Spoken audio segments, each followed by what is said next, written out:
பார்க்கலாம். நான் 2 பாக்கெட் வந்து சேமியா எடுத்துக்கிட்டேங்க.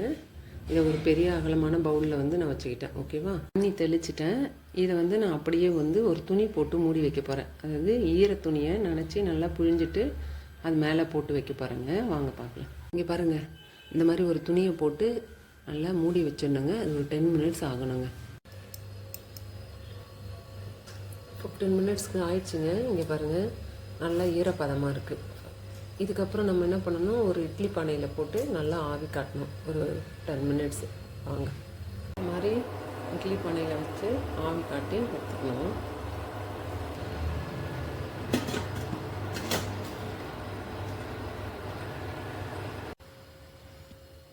அழகாக வெந்துடுச்சுங்க சேமியா.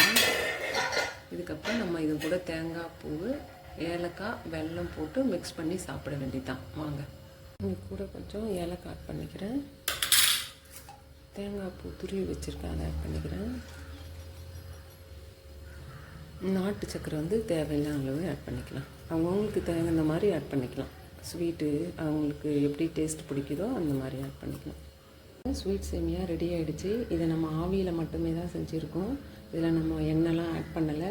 அதனால் மார்னிங்கில் வந்து நம்ம ஆயில் இல்லாமல் எவ்வளோ சாப்பிட்றோமோ அவ்வளவும் வந்து நம்ம கட் ஹெல்த்துக்கு நல்லதுங்க. இதை வந்து குழந்தைங்களுக்கு அடிக்கடி செஞ்சு கொடுங்க. குழந்தைங்க விரும்பி சாப்பிடுவாங்க.